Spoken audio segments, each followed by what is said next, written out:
वासू, अरे एवढं काय? तुला माहिती नाही उर्मी ती कशी आहे? काय माहिती नाहीये मला? ती वेडी आहे असं तुला वाटतं का? उगाचच कोणाला तरी ना तू. मग मला सांग, ती असं का वागली तुझ्याशी? त्याला तिची कारणं असणार. अच्छा, म्हणून तिचं वागणं बरोबर आहे का? अरे पण म्हणून का तिला वेडं म्हणायचं का? हा, संशय घ्यायचा का तिच्यावर? ती का असं आपल्या खोलीच्या खिडकीतून आत बघेल? असं कोणी करतं का वासू? काहीतरीच. हे सगळे आहेत ना तुझ्या मनाचे खेळ आहेत, बाकी काही नाही. उर्मी, तू नसताना एकदा मध्यरात्री ती आपल्या खोलीत आली होती.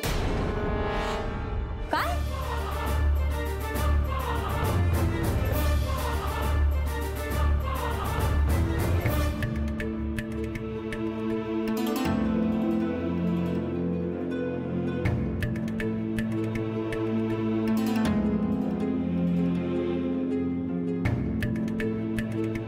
काय ग, काय झालंय? हा, काय झालं काय? कशाचं? नाही, परत बांगड्यांकडे बघून तंद्र लावून बसली असती. स्वतः काही द्यायचं नाही कधी, आणि दुसऱ्याने दिलं की बघवत नाही. अगं, मला कशाला बघवत नसेल? नाहीतर काय, मला बाई वीट आलाय तुमच्या टोमण्यांचा. माईंच्या बांगड्या दिलास का परत? देणार आहे. सतत आपलं मला ऐकू नका तुम्ही. काय झालंय कुमोद सकाळी सकाळी? एवढी का चिडतेस? चिडू नाही तर काय करू? काय गरज होती हो तुम्हाला दादांसमोर त्या सुनीलचं गुणगान गायची? अगं, जे खरं आहे ते खरं आहे. म्हणजे तुमची बायको खोटी आहे असं मी म्हणालोय का? याचा अर्थ तोच होतो ना? मग काय वाईट सांगू दादांना त्याच्याबद्दल? तो आहेच तसा. असं फक्त तुझं म्हणणं आहे कुमोद. म्हणजे माझं म्हणणं तुमच्यासाठी महत्वाचं नाहीये? अगं, तू पण आधी त्याच्याविषयी चांगलंच बोलत होतीस ना. मग अचानक काहीतरी झालं आणि तू विरुद्ध बोलायला लागलीस त्याच्या. मला नव्हतं माहिती की हे इतकं गंभीर आहे, आणि म्हटलं कशाला उगाच आपण आपल्या तोंडातनं कुणाही विषयी वाईट म्हणायचं. जणू काही तू कधी वाईट बोललीच नाहीये कुणाविषयी. खरं असेल ना तरच बोलते. हे बघ कुमोद, तुमचा विश्वासच नाहीये का हो माझ्यावर? का बायको म्हणतीये त्याच्या विरुद्धच वागायचं असं ठरवलंय तुम्ही? हे बघ, मी जे ऐकलंय ते दादांना सांगितलंय. तेच तर ना, आधी बोलायचं तरी माझ्याशी एकदा. तुझ्याशी बोलून मी ऐकलेलं बदललं असतं का? तुमच्याशी बोलणं त्यांना काहीही अर्थ नाही. कुमुद, एवढं चिडण्यासारखं काहीही झालेलं नाहीये. अहो, त्या नंदिनीच्या आयुष्याचा प्रश्न आहे. तिला बिचारीला आई वडील नाहीयेत म्हणून कोणाच्याही गळ्यात मारायचं का तिला? तुला कधीपासून एवढा कळवळ वाटायला लागला तिच्याबद्दल? लग्न म्हणजे काही खेळ नाहीये. तू कशाला मध्ये पडतेस? पण नाक कशाला खुपसतेस मुळात? हे बघा, तो सुनील दूरचा असला ना तरी माझा नातेवाईक आहे, आणि इतर कुणाही पेक्षा मला त्याच्याबद्दल जास्त माहिती. अगं, येते माईंना बांगड्या देऊ. कुमुद,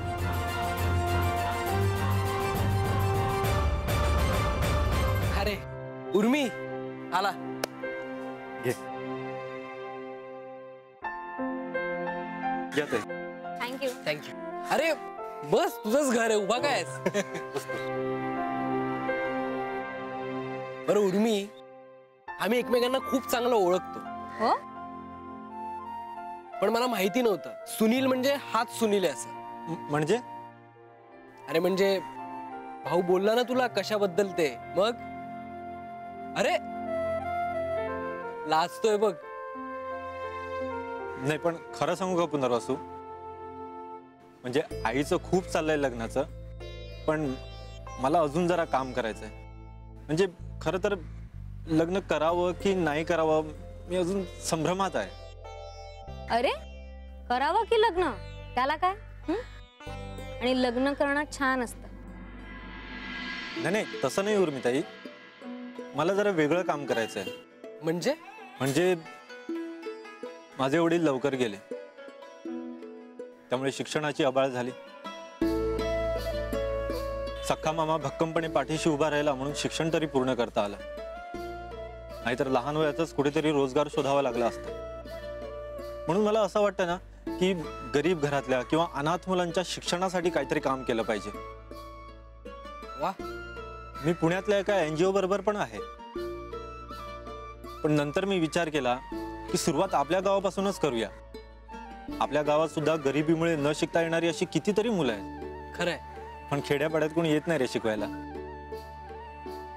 म्हणून मग मीच गाशा गुंडाळला आणि आलो इथे. वा, सुनील कमाल आहेस हं तू. सुनील, ए सुनील, आलो आहे, आलो. चहा आण.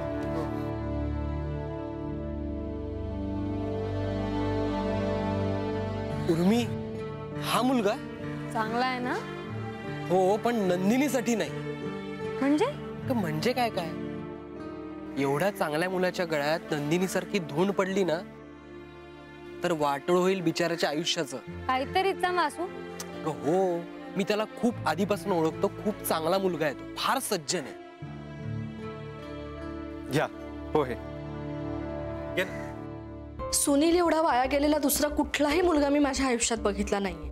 आमची तशी काही प्रत्यक्षात फार वेळा भेट झाली नाहीये आणि बोलणंही तसं काही फार झालेलं नाहीये. पण कळतं ना हो माई, लग्न कार्यात भेटलं की कोणाचं काय चाललंय, कोण काय करतंय, कसं वागतंय. म्हणजे सुनील विषयी बाहेर कोणी काही बोलणार नाहीत, पण नातेवाईक काही फार बरं बोलत नाही त्याच्याबद्दल. त्याचे वडील लवकर गेले, त्यामुळे त्याला कोणाचा धाक नाही राहिला. आणि आई बिचारी एकटी कोणाकोणाकडे बघणार ना? म्हणजे मुलांना सांभाळणार का घराकडे बघणार? 14-15व्या वर्षीच त्याला व्यसन लागलं. पुढे तो कॉलेजला गेला तर मुलींच्या भानगडी सुरू झाल्या. अहो मारा बिरायचा हो तो मुलींना. एवढी 1760 भानगडी झाल्या, पण एक म्हणून टिकलं नाही. पुढे वेळ मिळेल तसा शिकता शिकता काहीतरी काम करत होता.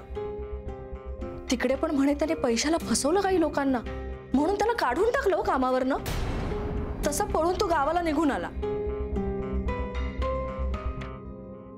सुनील, तू पार्ट टाइम नोकरी पण करायचंस ना? हो, नंतर मी त्यांना फुल टाइमर म्हणून हवा होतो. सगळं ऑफिस माझ्यावर सोडून आमचे सर परदेशी वाऱ्या करायचे.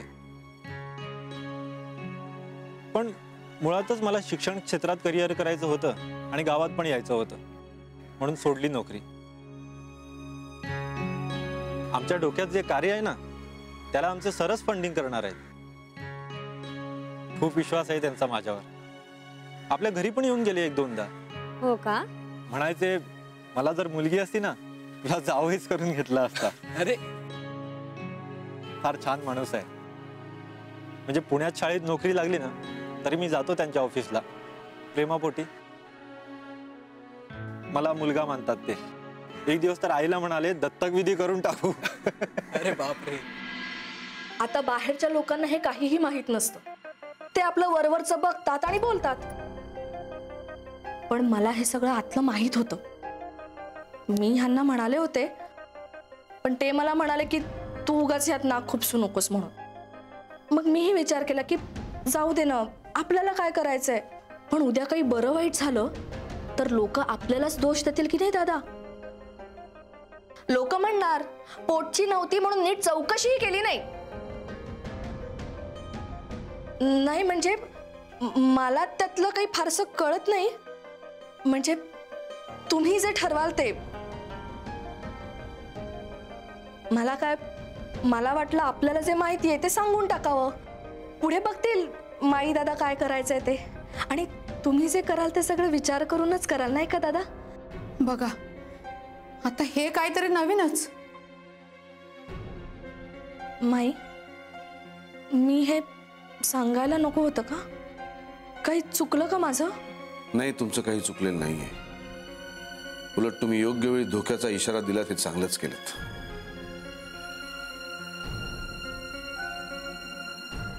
म्हणत होती चांगला नाहीये तो मुलगा. कोण? सुनील? हो, तोच तो. अहो नाही माई, तो चांगला आहे मुलगा. मलाही म्हटली होती कुमुद की चांगला आहे मुलगा. नवलच वाटतंय वे मला तर. माई थांब, एकतर ती माझ्याशी तरी खोटं बोललीये किंवा दादांशी तरी.